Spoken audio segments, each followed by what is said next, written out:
Hoje, que a gente vai falar sobre o Elias. O arrebatado? Também, vamos falar sobre Elias foi versículo, foi arrebatado no final. Sim.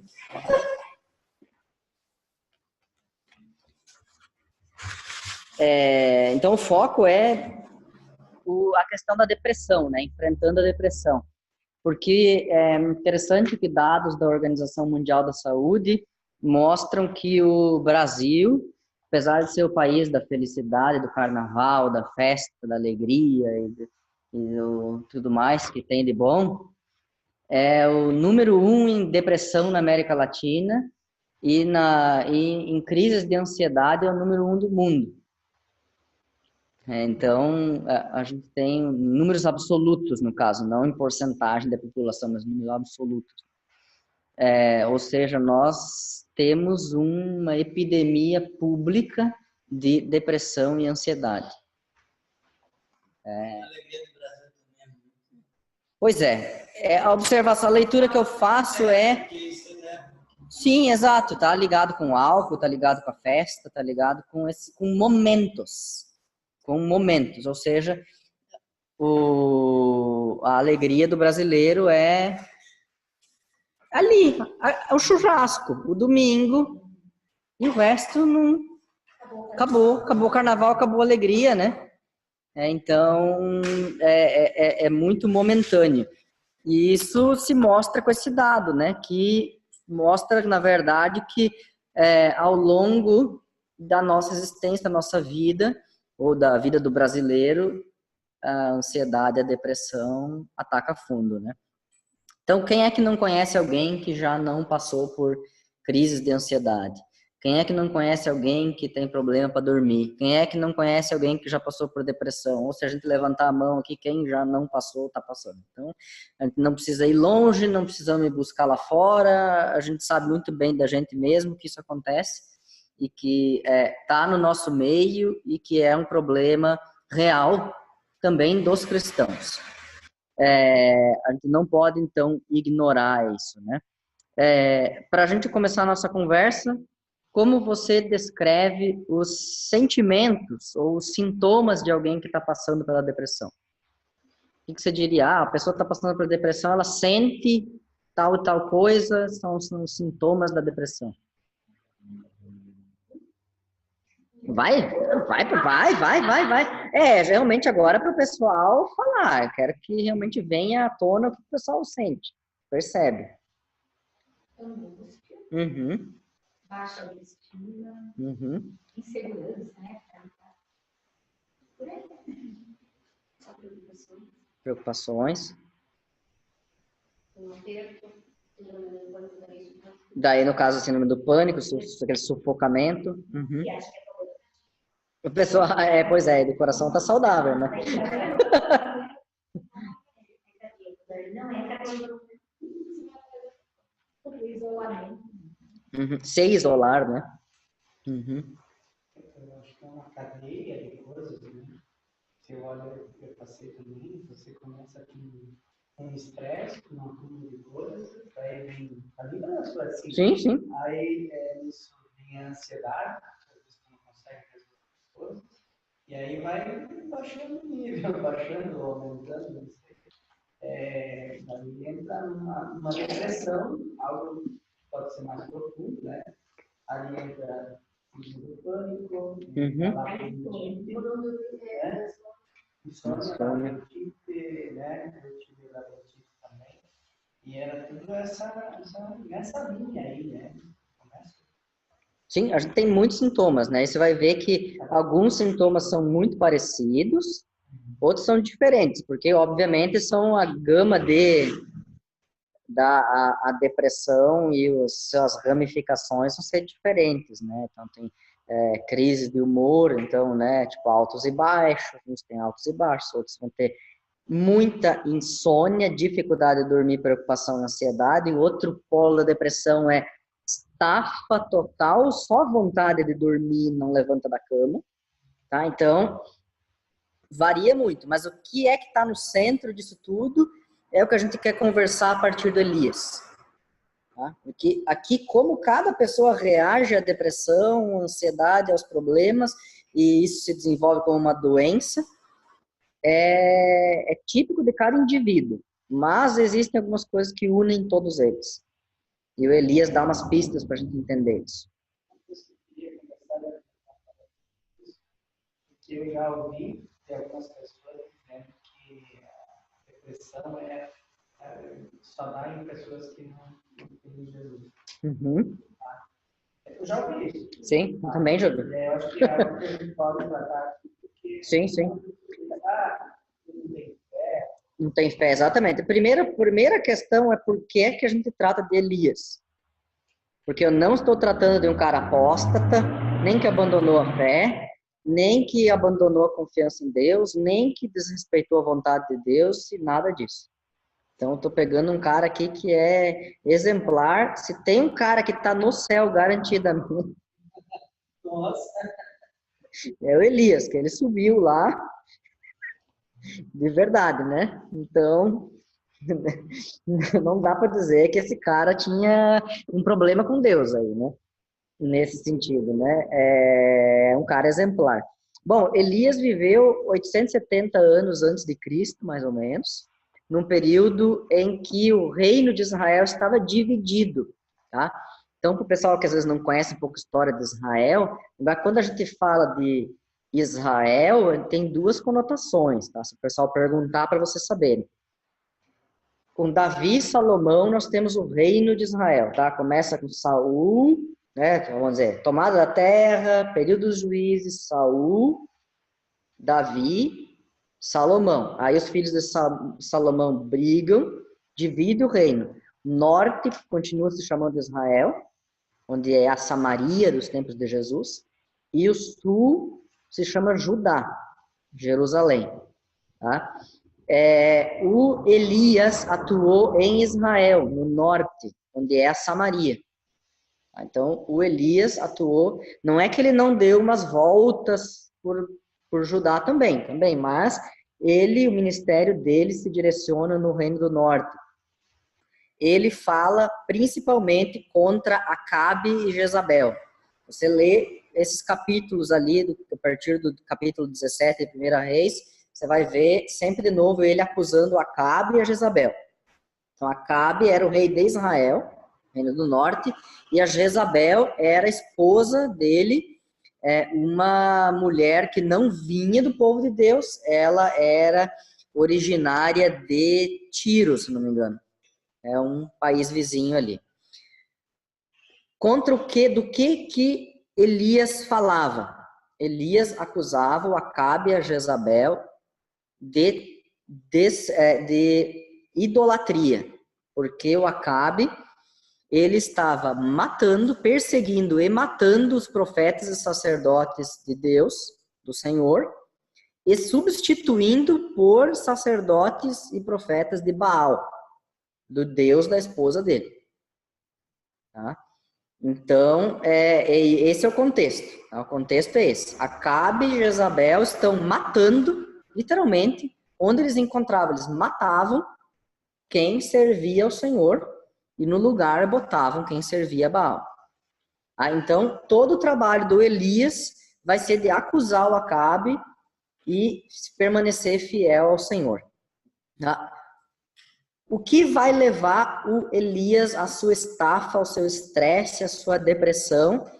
É toda essa luta, logicamente, toda essa luta contra Acabe e Jezabel, mas especificamente um episódio bastante marcante, que é aquele no Carmelo, onde é feito aqueles dois altares, né, um altar onde o Elias desafia os profetas de Baal, para que eles façam um sacrifício. Se a Baal é verdadeiro, então que caia fogo do céu e queime, e se o Senhor é verdadeiro, que queime então o sacrifício que o Elias preparou e que estava encharcado de água. E a gente sabe o final da história: o do Elias pega fogo, o de Baal não pega fogo, e o Elias mata. O Elias assassina 450 profetas de Baal. Sim, ele passa a fio de espada, é um jeito mais ameno de dizer, ele mata os 450. Sim. Tá? Ó, se você pegar a 1 Reis 18.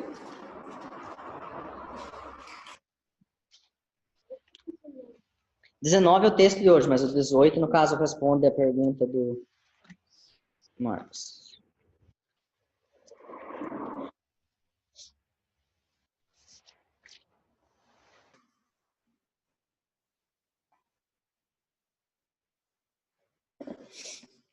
(18, 40).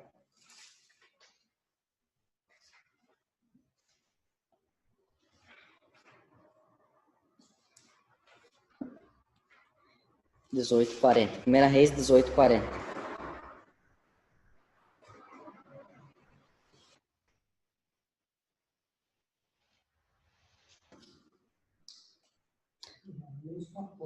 Então Elias ordenou: prendam todos os profetas de Baal, não deixem nenhum escapar. O povo os prendeu e Elias os levou para o riacho de Quizon e ali os matou.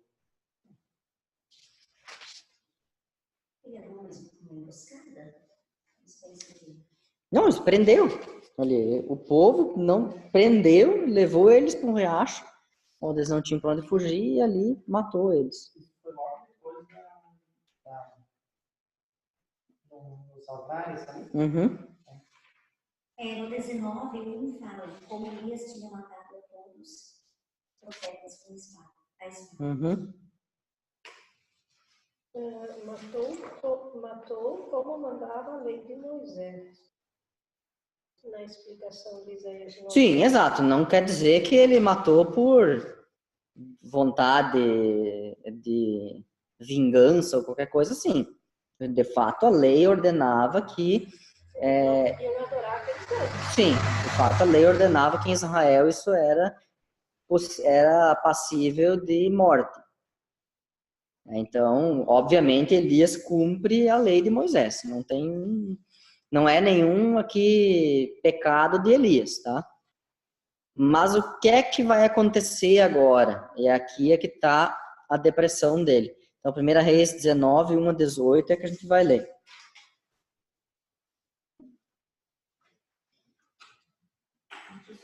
(19, 1 a 18). Isso, podemos começar.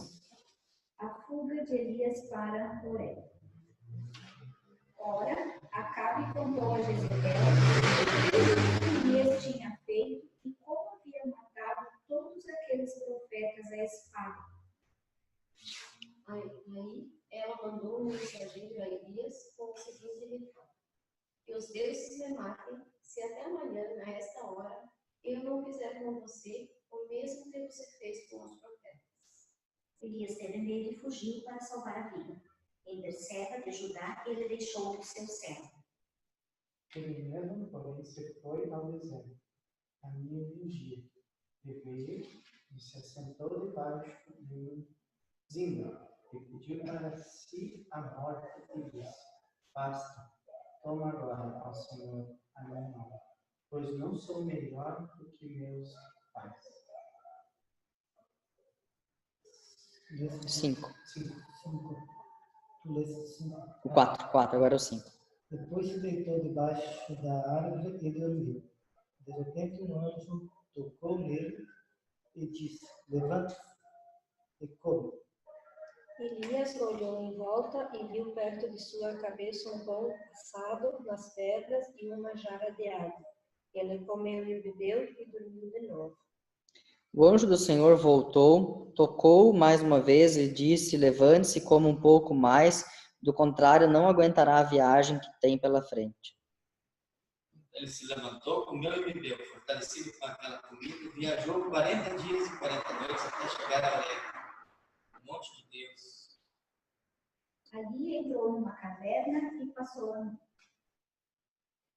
E a palavra do Senhor veio a ele: o que você está fazendo aqui, Elias? Ele respondeu: ó Senhor, Deus Todo-Poderoso, eu sempre tenho servido a ti e só a ti. Mas o povo de Israel quebrou a sua aliança contigo, derrubou os teus altares e matou todos os teus profetas. Eu sou o único que sobrou, e eles estão querendo me matar. O Senhor lhe disse: saia e fique no monte, na presença do Senhor, pois o Senhor vai passar. Então veio um vento fortíssimo que separou os montes e esmigalhou as rochas diante do Senhor. Mas o Senhor não estava no vento. Depois do vento houve um terremoto, mas o Senhor não estava no terremoto. Depois do terremoto, um fogo, mas o Senhor não estava no fogo. E depois do fogo, um silêncio tranquilo e suave. Quando Elias ouviu, puxou a capa para cobrir o rosto. Saiu e ficou à entrada da caverna. E a voz lhe perguntou: o que você está fazendo aqui? Ele respondeu: ó Senhor Deus Todo-Poderoso, eu sempre tenho servido a ti, só a ti. Mas o povo de Israel quebrou a sua aliança contigo, derrubou os teus altares e matou todos os teus profetas. Eu sou o único que sobrou e eles estão querendo me matar.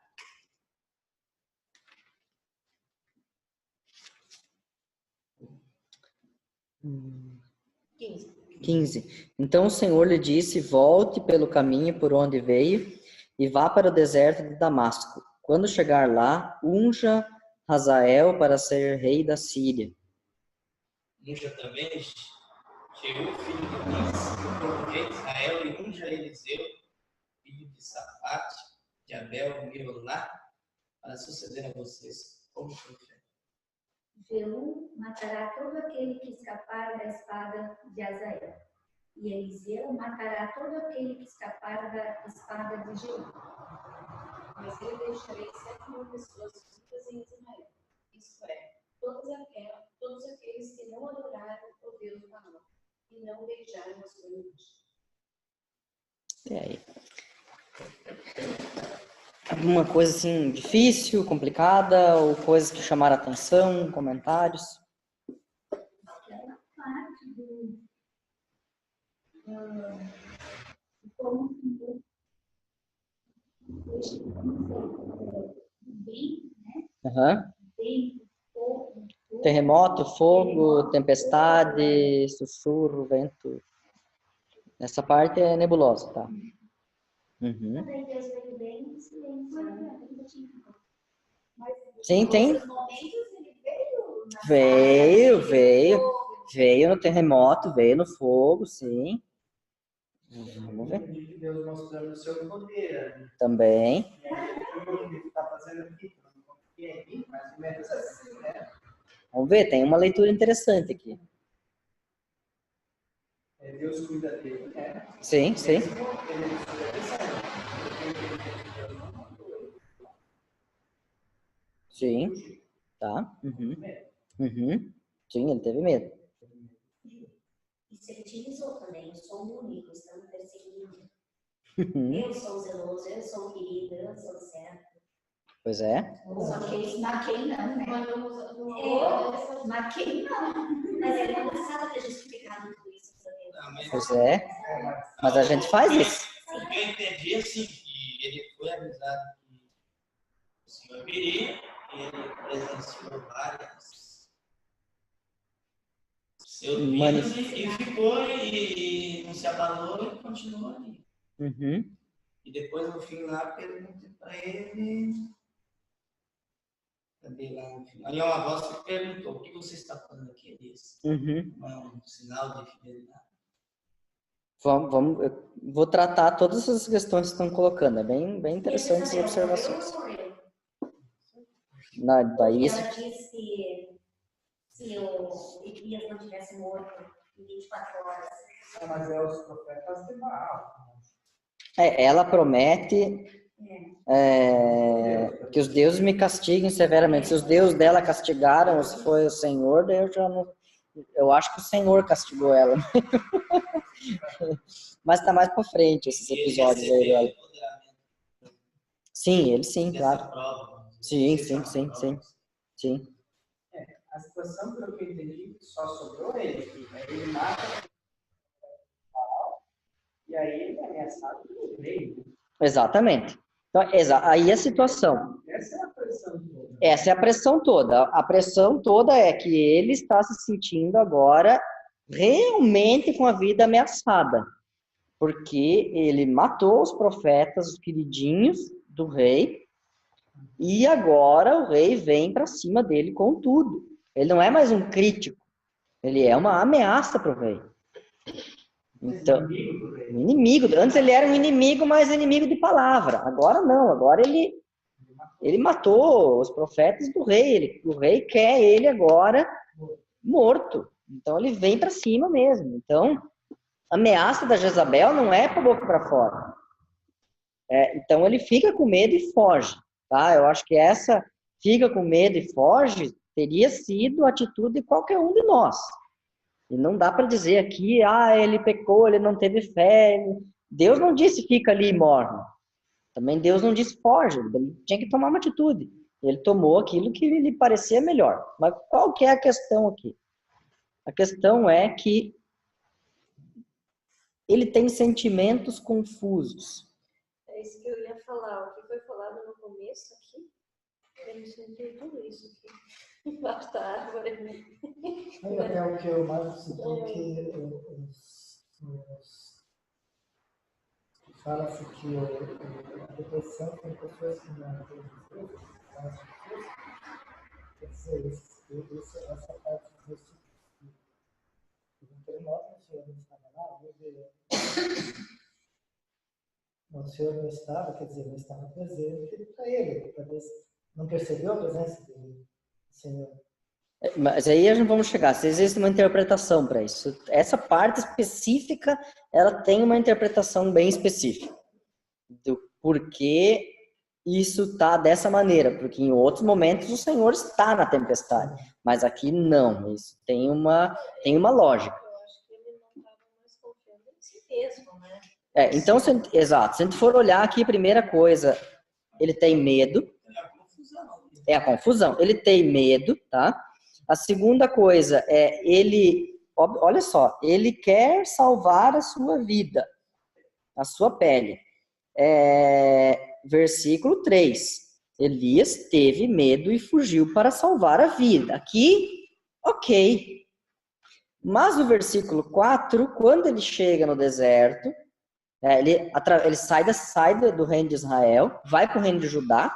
Pode ver que ele diz ali que ele foi para uma cidade, foi para Berseba, a cidade de Judá, e deixou o seu servo. Depois foi para o deserto, ou seja, ele foi mais para o sul ainda, em direção ao deserto, caminhando o dia todo. Sentou-se debaixo de uma árvore e orou, pedindo para morrer. Ele não queria ficar vivo? Ele foi até ali para escapar, para ficar vivo, e agora ele chegou lá, ele pede para morrer?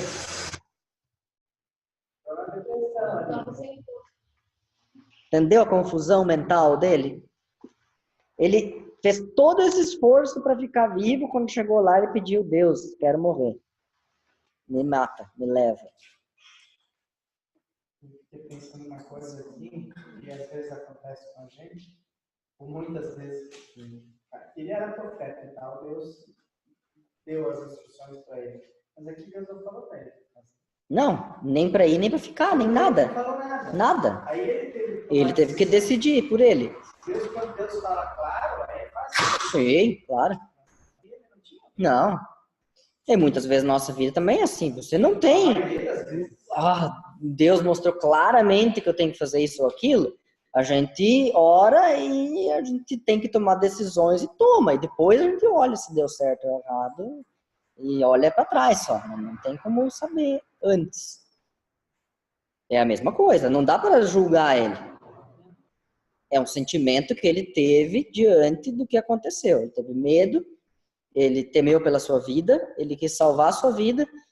Mas, ao mesmo tempo, os sentimentos dele eram tão confusos que ele tinha vontade de morrer. Então, você vê a confusão. E isso é assim na vida do depressivo, de quem está passando por depressão, que os sentimentos são confusos. Uma hora você sente raiva de alguém, e daí você pensa, mas eu não devia estar sentindo raiva, porque na verdade essa pessoa me ajuda, e daí outra hora tu sente alegria, e na outra hora tu sente tristeza, e uma hora te dá vontade de fazer as coisas, e tu não tem ânimo para fazer aquelas coisas. É essa confusão mental que não te deixa em paz, que não te deixa sossegado, sabe? É isso que te atrapalha. E acaba tendo até que assim de uma visão deturpada aqui da realidade.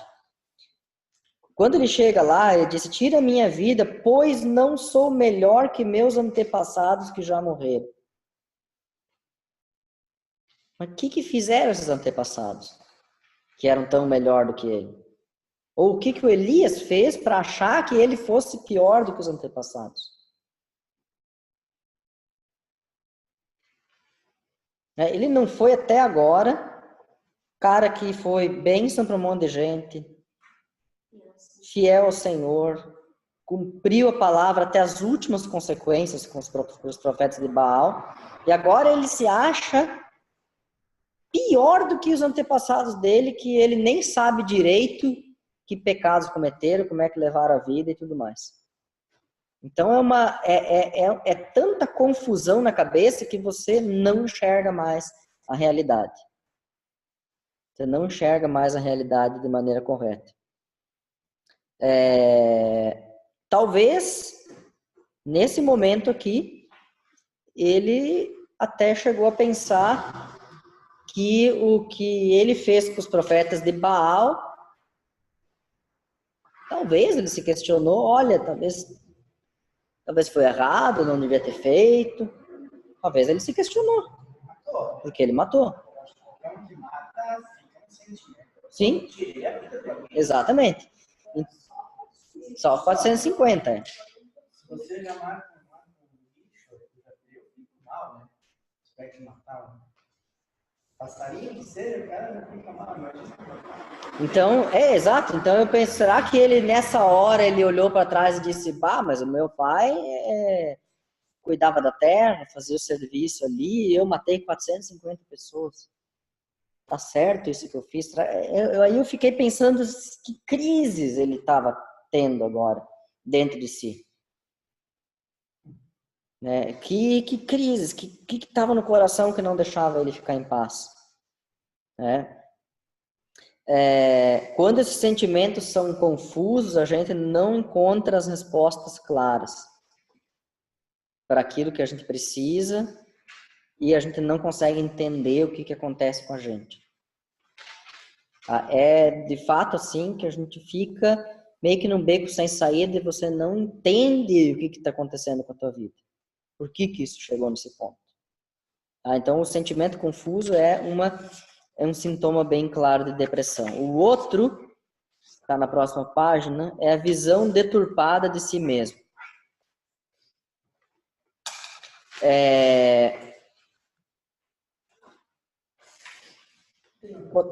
Tem sim. Deixa eu ver, tem lá muito. Acho que essa aqui tá melhor. A visão deturpada de si mesmo. 3 vezes Elias insiste que só sobrou ele fiel. Versículo 10. Olha lá, ele respondeu: tenho servido com zelo ao Senhor, Deus dos exércitos, contudo os israelitas quebraram aliança contigo, derrubaram teus altares, mataram os teus profetas, sou o único que restou e agora também procuram me matar. Sou o único que restou.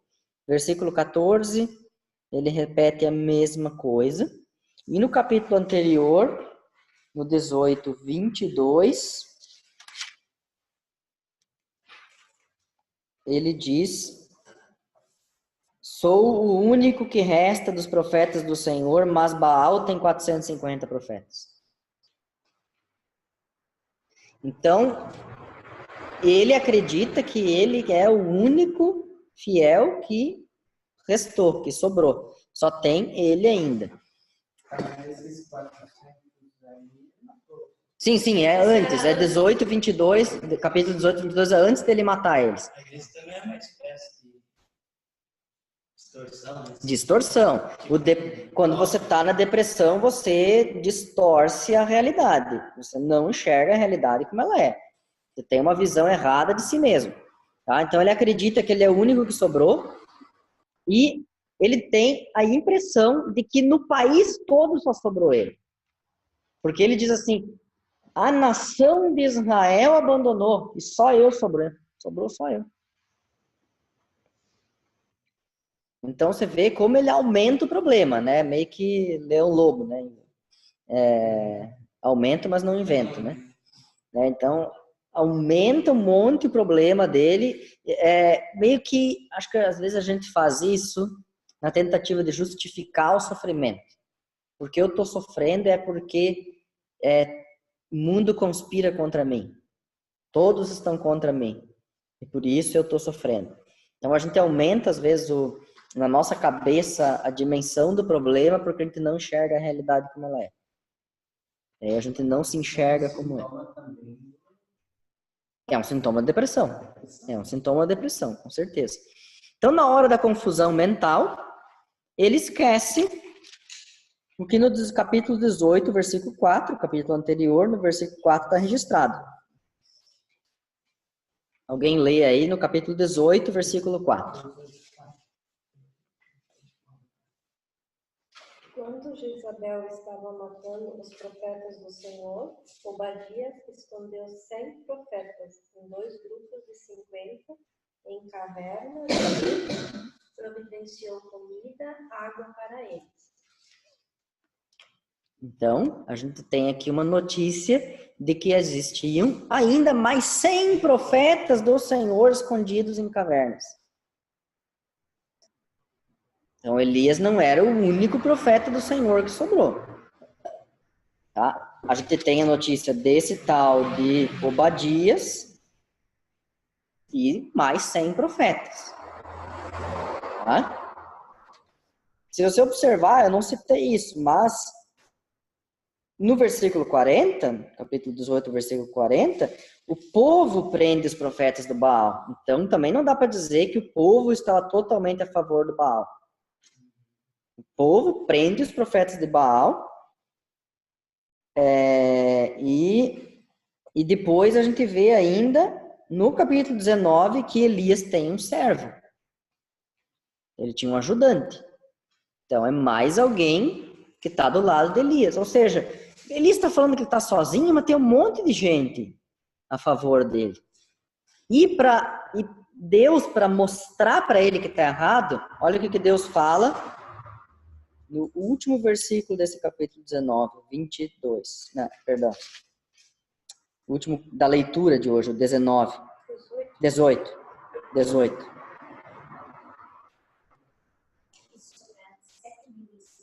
Todos aqueles cujos joelhos não se inclinaram diante de Baal, e todos aqueles cujas bocas não beijaram.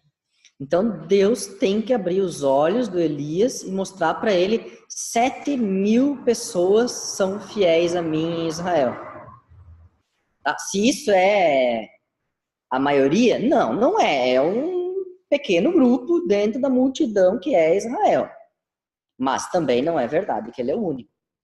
Então, alguém precisa abrir o olho, Deus abre os olhos dele para dizer, você não é o único. Existem outras pessoas que, igual a você, também não se dobraram perante Baal e também ficaram fiéis. Inclusive, olhando para trás, nós temos outros 100 profetas que também estão fugindo da Jezabel e do Acabe. Então, a gente percebe que, de novo, um dos problemas da depressão é essa imagem errada que a gente tem de si mesmo. E é fundamental aqui que a gente consiga ganhar uma visão correta da realidade e da situação onde nós estamos. Então, vencer a depressão significa também conseguir abrir os olhos para a verdade sobre nós mesmos, sobre a nossa situação, sobre onde nós estamos. Que pergunta Deus faz a ele? 2 vezes lá no deserto. O que você está fazendo aqui, Elias? A resposta dele: tenho sido zeloso, fiel, e todo mundo abandonou a Deus, só eu fiquei. E Deus responde para ele, ele não diz mentiroso, ele diz, olha, mas eu deixei 7.000 ainda lá. Entende? Ele também não age, Deus não age com Elias, com grosseria, com empurrando a goela abaixo, falando, mas tu não confia em mim. Não, Deus entende o sofrimento do Elias e diz, Elias, tem mais 7.000, Elias. Então, quando a gente trata com pessoas com depressão, a gente não trata na pancadaria. Se trata no sentido de mostrar qual é a realidade para que a pessoa enxergue, que ela abra os olhos, consiga perceber que aquilo que ela acha que é verdade, na verdade não é. De fato não é. Ela consiga ver com clareza o que é que está acontecendo. Um outro sintoma é a perda do ânimo para seguir em frente. A gente viu isso no versículo 5, quando Elias tem o desejo de morrer, né? Ele vai até o deserto, chega lá, deita-se, dorme e tem desejo de morrer. Depois vem um anjo, no versículo 6, traz comida para ele, ele come, bebe e dorme. Essa rotina de come, bebe, dorme e não tem vontade e não quer fazer as coisas, isso é uma rotina típica de depressivo, que não tem mais o ânimo, não tem o gosto, porque falta essa vontade que vem de dentro para fazer as coisas. Tá? Talvez ela não seja total, incapacitante. Muitos vão ter vontade de fazer algumas coisas, mas para muitas coisas que antes eram normais, ele não vai querer fazer. Então, é um fato aqui que ele tem uma dificuldade e uma rotina típica de quem está profundamente deprimido. Então, é porque essa situação mental dele rouba as forças, tá? Então, ele não tem vontade de fazer coisa alguma. Só que Deus coloca um anjo no caminho dele, e esse anjo alimenta e insiste para que o Elias se alimente com comida boa, com água, com sono. Ou seja, Deus providencia para ele uma espécie de tratamento. Por quê? O que o depressivo precisa? Ele precisa de uma alimentação adequada, nutritiva, correta. Ele precisa de muita água. Ele precisa se exercitar. Ele precisa dormir bem, descansar bem. São coisas que uma pessoa em depressão precisa para recuperar o seu estado normal mental. Ele precisa disso. Tá? Então, Deus providencia através do anjo uma espécie de tratamento. E o que o Elias está ali, ele precisa aceitar o tratamento que o anjo está ali dispensando para ele. E esse tratamento passa por uma ida até Horebe, ou Sinai. Horebe é sinônimo de Sinai. É o monte lá onde Deus se revelou a Moisés, onde Deus deu os 10 mandamentos. Lá, então, ele seria restaurado. Ou seja, quando a gente passa pela depressão, a gente precisa aceitar que precisamos de tratamento. Que a gente não vai levantar sozinho dessa. A gente precisa de tratamento. Tá? Então, o que o anjo estava ali providenciando era um tratamento. E a gente, da mesma maneira, precisa de um tratamento. Tá? Não fique esperando que o anjo venha do céu para tratar você. Tá? Tem médico, tem psiquiatra, tem psicólogo, tem pastor, tem meios de tratamento. Então, não espera o anjo vir tratar você. Tá?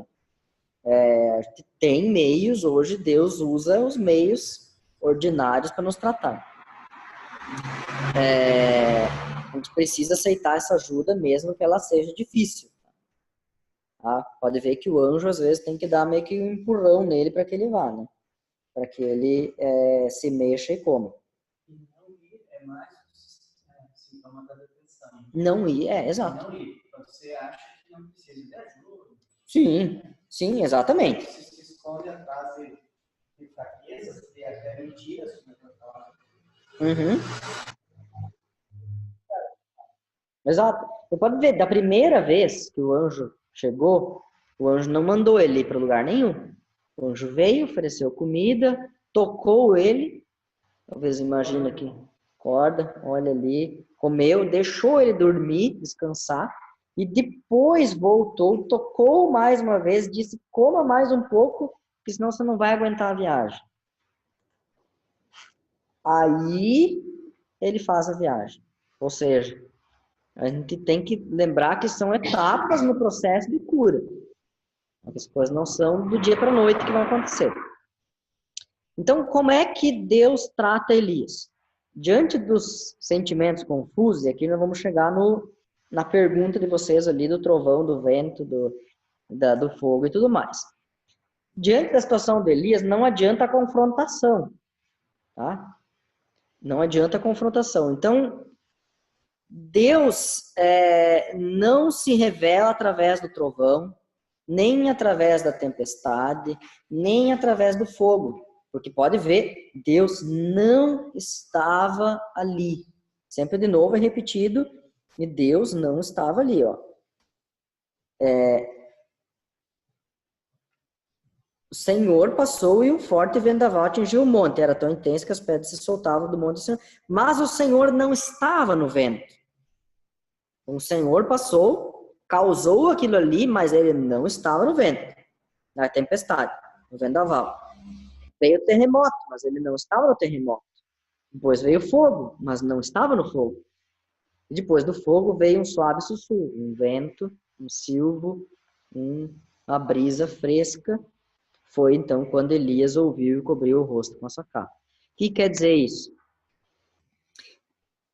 Deus não vem no momento da depressão, não vem de forma brusca, não vem de forma brutal, com todo o seu poder, com a sua lei, com a sua cobrança. Ele vem de forma suave, macia, tranquila, calma, para aquietar a alma desse que já está atribulado. O Lutero dizia que para quem já está atribulado com o pecado e já tem certeza que o pecado vai levar ele para o inferno, ele não precisa de novo ouvir isso. Ele precisa ouvir que o Evangelho perdoa ele. Então, não adianta vir com quem já tem certeza que está tudo errado mesmo. Já sabe disso.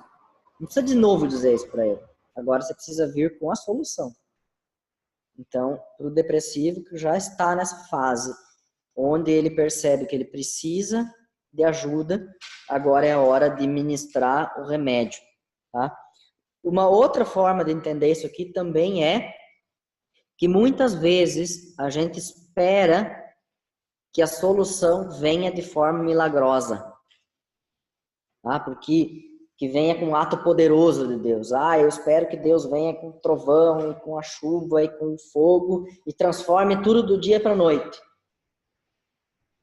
Só que a maneira de Deus nos tratar da depressão é nos fazendo enxergar que no dia a dia, nas coisas simples e cotidianas, ali é que eu preciso ter alegria. Não adianta eu ficar esperando o grande milagre, a grande coisa acontecer, um fenômeno gigantesco acontecer para que eu, então, entenda que Deus me ama. Eu preciso enxergar Deus nas coisas pequenas do dia a dia. Então, ao mesmo tempo que Deus vem com suavidade, na brisa suave, para dar paz no coração, Ele também me mostra que Ele cuida de mim, Ele cuida do depressivo no dia a dia. Porque o depressivo não está precisando de uma intervenção gigantesca de Deus. O depressivo precisa entender que Deus está com ele na cama, quando ele está mal, quando ele levanta, quando ele senta, quando ele lava a louça, quando ele vai para o trabalho. Você entender que todos os momentos são momentos do cuidado de Deus. É que ele não ache que ele está sozinho, é que ele não acredite na visão deturpada que ele tem, e que só ele sobrou, Não acredite que não vale a pena viver. Não acredite que,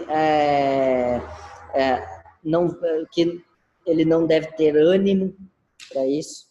Mas justamente o Senhor está ali no dia a dia para dar novo ânimo. Por isso Deus desfaz também a mentira que ele cria para si mesmo. Né? Elias não está sozinho. Há outros 7.000 que não dobraram o joelho. E Deus cuida tão bem do Elias, perceba no final do texto, que a tarefa de Elias não é voltar e matar mais uma renca de gente. A tarefa de Elias é voltar e ungir o rei da Síria, que vai dar conta do Acabe, ungir um novo rei para Israel para substituir o Acabe, e ungir o Eliseu para ser substituto de Elias. Então, a última tarefa que Deus dá para que Elias descanse é, no fundo, a aposentadoria dele. De dizer, olha, eu entendi que você cumpriu a sua tarefa até aqui, é hora de passar o bastão. Então, às vezes, na depressão, a gente também precisa aprender onde é que estão os nossos limites. Até onde eu consigo ir e até onde eu preciso passar o bastão. Deus faz o Elias passar o bastão. Unge o rei do país vizinho que vai acabar com Acabe, unge o Jeú para substituir o Acabe, unge o Eliseu que vai te substituir. E vai para o teu descanso. No processo de cura de Elias, Deus oferece então para ele água fresca, repouso, oportunidades de falar do seu problema. Aqui sempre de novo, os momentos onde Deus pergunta para Elias. Deus age conosco também dessa forma dialogal. É importante que a gente tenha uma boa terapia, que a gente tenha oportunidade de conversar, que a gente tenha oportunidade de uma boa alimentação, de uma rotina de vida, e que a gente se lembre que, embora a gente não tenha o anjo trazendo comida para a gente no deserto, mas o Salmo 34:7 diz: o anjo do Senhor acampa-se ao redor dos que o temem e os livra. E essa palavra vale para nós também. Também quando a gente está passando pela depressão, a gente precisa buscar ajuda, precisa aceitar ajuda, precisa ver o cuidado de Deus nas coisas simples, perceber que Deus nos mostra a verdade sobre nós mesmos, sobre o mundo que nos cerca, mas também perceber que o anjo do Senhor se acampa ao redor dos que o temem e os livra. Ficaram questões, perguntas, dúvidas?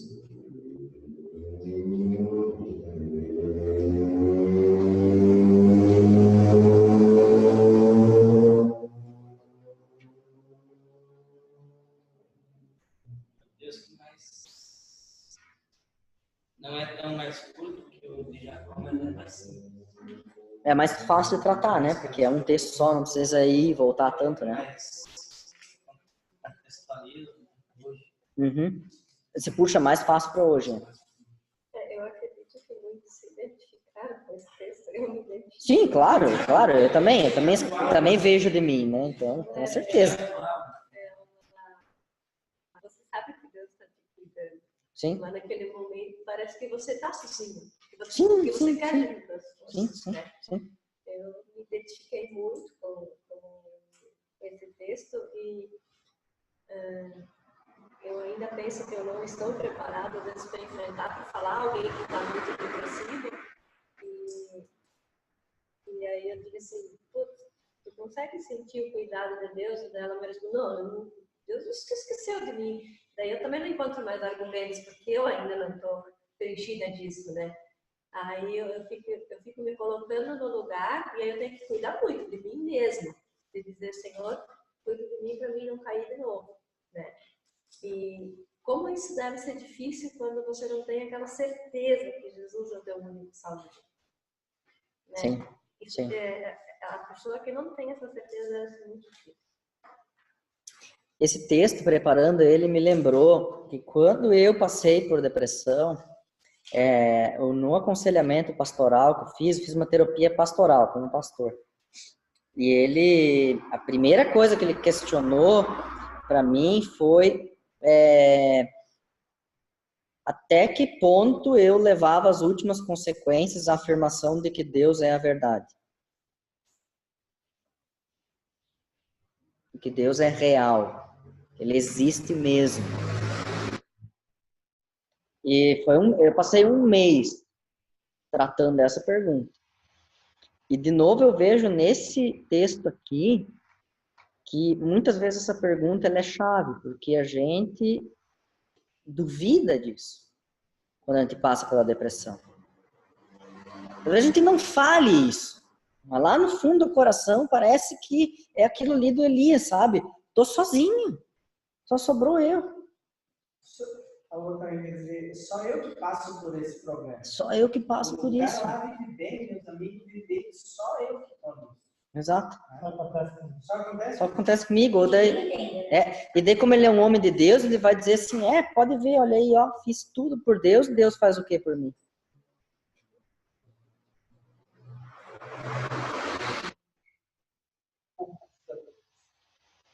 O problema é que às vezes a gente vê pessoas no fundo do poço que não aceitam, mas em primeiro lugar, nós também, às vezes, passamos por muitos momentos de depressão, que nem aceitamos que é depressão, ou nem entendemos que estamos com depressão. Não tem nada a ver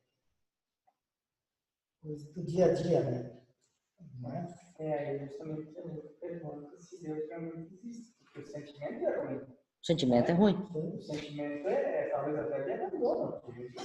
Aí, de novo, outra coisa, outra observação, né? Não é uma coisa que a gente quer sentir. Sim, você não quer isso. Depressão, ou similar, sabe? Não quer sentir aquilo lá. Eu falei antes, tu não quer nem ajuda médica. Tu nunca precisa que eu vou tomar remédio agora. E aí, tu não aceita a ajuda, mas porque tu não tem condições de discernir mais isso, né? De entender esse sentimento. E é interessante que a gente se sente nesse ponto ali de solidão e de confusão e você perde a alegria das coisas pequenas da vida, né? E é justamente por isso que Deus vem com esse vento, com uma coisa tão simples, não é na coisa maravilhosa, estrondosa, pirotécnica. Ele vem numa coisa simples, porque a gente perdeu a alegria das coisas simples. É por isso que ele vem na coisa simples. Essa foi a segunda tarefa. A segunda tarefa que o meu mentor me deu foi ler um livro escrito para freiras que viveram no século XVIII, na França, e que a única tarefa delas era tirar leite de vaca, fazer queijo, voltar para dentro, rezar, e voltar para dentro, sair, tirar leite da vaca, fazer queijo, voltar a dormir e rezar. E um padre foi designado para cuidar delas, e a maneira que ele encontrou para motivar aquelas mulheres a continuar o serviço delas é dizer para elas que tirar leite da vaca, fazer queijo, rezar, dormir, trabalhar, é tão agradável a Deus como participar da Eucaristia. Para uma freira católica ouvir que lavar louça vale tanto quanto tomar parte do cálice na Eucaristia, isso era assim, elas abriam os olhos delas e entenderem que Deus está presente nas coisas pequenas do dia a dia. Isso também foi importante para mim, perceber, Deus está presente nas coisas pequenas do dia a dia, na simplicidade das coisas. Aí também a gente muda de novo a nossa visão, porque a gente fica esperando, vou dizer assim, talvez eu ficava esperando que acontecesse o que aconteceu num congresso de jovens, quando eu vi uma palestra maravilhosa e a gente foi para frente e tal, e coisa, e esquece que, na verdade, a gente precisava perceber que ali, na chatice do dia a dia, também tinha Deus. Mas aí, sim, como uma pessoa crente, talvez seja mais fácil. Então, se a pessoa não Retomar crê, aquilo que a Leila falou. onde ele cai, né? Ele vai cair na bebida. Ele não pode. E vai se matar. Não, vou Porque se ele não matar. Eu tem referência. Mas O que eu penso é que ele vai demorar muito mais para perceber que ele está depressivo, né? Ele vai estar quando ele está no fundo do poço, para aceitar a depressão, né? Quando ele está lá no fundo do poço, ele vai procurar aquilo, ajuda que o Jair falou agora. Cachaça? não, mas As não coisas conhecer, Porque né? deve ser muito difícil nesse momento entender Entender a palavra de Deus.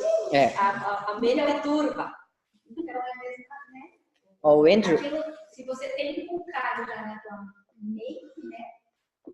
A falar no coração, você tá ali, tá contigo aquilo. Você questiona, mas tá ali, né? o Andrew Salomon escreveu uma taruga, assim, no livrão sobre depressão, porque ele também passou por isso, então ele é um jornalista, escritor, e ele resolveu escrever um livraço lá, onde ele sistematiza vários estudos e fala de experiência de pessoas centenas de pessoas que ele entrevistou sobre depressão. É um livro, assim, que não é técnico, ele pode ser lido por qualquer pessoa que dá para entender, só ele é grande. E ele fala de 3 fatores para cura. Ele é ateu, tá? Andrew Salomon é ateu. Ele diz 3 fatores da cura que ele descobriu. Um é o remédio, porque ajuda a química do teu cérebro a botar as coisas no lugar. Outro é a terapia, porque ajuda você a enxergar a realidade, a enxergar as pessoas, a enxergar a vida de novo como ela é. E a terceira é a fé. Porque ele percebeu que as pessoas que criam em Deus se recuperavam muito mais rápido que os outros. Isso o psiquiatra disse. Vive tua vida de fé e faça atividade física. Não precisa voltar. Só ele dá esse vídeo. Sim. A gente precisa, ora bola. Eu sempre digo, se o cardíaco toma remédio para o coração, por que tem problema de saúde mental? É um problema de saúde mental. Tá? Por que não pode tomar remédio? É fraqueza agora? Sinal de falta de fé? Não é. Só que aí são os desafios da gente até aceitar essa doença, porque a sociedade ainda não, agora, talvez, né, com essa dada da Organização Mundial da Saúde, mas tem preconceito em relação aos próprios médicos, né? Eu tive dificuldade com a perícia médica, de não, o psiquiatra deu o laudo que eu precisava e a perícia barrou, eu tive que dar um recurso e tal. Então é duro, né? Porque aí a André fala, mas a doença mental imagina se você tivesse quebrado uma perna e precisasse de tempo para se restabelecer. É a mesma coisa. Só que tem preconceito. Se eu chego lá na perícia com o braço quebrado, eu não vou ter a mesma resistência dos médicos. É claro. Na verdade, se tu for ver, é de 100 anos para cá que se considera que depressão e outras doenças mentais são doenças. Antes disso, elas não eram categorizadas assim, como doenças. Era qualquer outra coisa, menos doença. Nem sempre foi negativo, assim, ó, por exemplo, antes da ideia de depressão, se chamava melancolia. Tá? Então, você vai ler no romantismo, na Idade Média, você vai ler como melancolia. Tá? Essa é a palavra. Então, por exemplo, você vai ver grandes pregadores, por exemplo, o Spurgeon, deixa eu ver quem mais que era, tinha mais um puritano muito famoso, me fugiu o nome agora. Então, 2 pregadores assim fantásticos assim que marcaram séculos. Eles escrevem livros relatando da sua melancolia. E quando você lê o livro, você vai dizer, o cara está em depressão, pelo amor. mais claro que impossível, né? Então, você vê que sempre aconteceu. Uhum. Porque aí na Revolução Industrial, no mundo do trabalho, talvez Sim, sim. a conotação virou. Claro. Por exemplo, Lutero chamava de Anfechtung, tentação. Tentação, ele chamava de tentação para ele. E quando você lê os textos dele falando de tentação, ele não está falando de pecado. Ele está falando de uma força, uma coisa que impede ele. Era uma forma de depressão. Uma forma de depressão que vinha para ele em momentos específicos de grande estresse. Por exemplo, onde é que estava o Anfechtung dele, esses sentimentos dele? Quando ele lutou na questão da justiça da fé, se ele tinha salvação ou não, ali, se os textos dele percebem isso claro. Depois, quando ele estava preso no Wartburg, na tradução da Bíblia, ele não podia sair de lá, 2 anos de prisão domiciliar, ali foi muito forte. E depois, mais tarde, na velhice dele com as doenças. Então, aí você vê que ele lutava muito com isso. Então, não existia a palavra depressão, as pessoas explicavam o que passava com elas com outras palavras. Sim. O termo não está ali, mas os sintomas estão ali.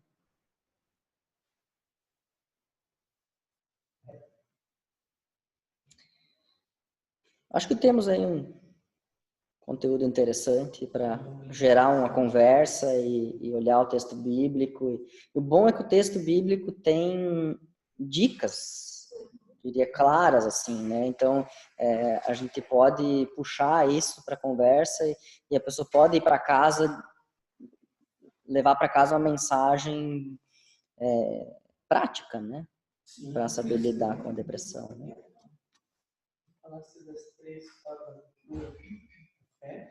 É o remédio, a terapia e a fé. Aqui no texto, daria para conectar ele no final, aqui quando fala do processo de cura, né? Comida, água, repouso, né? Tem a ver com a questão química, física, né? Então, liga ali também o remédio.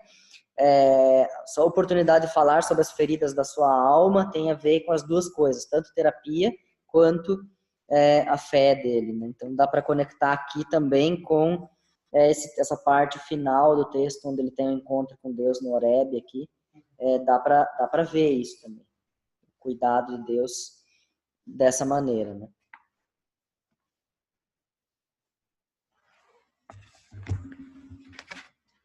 Isso é interessante a gente saber que se quando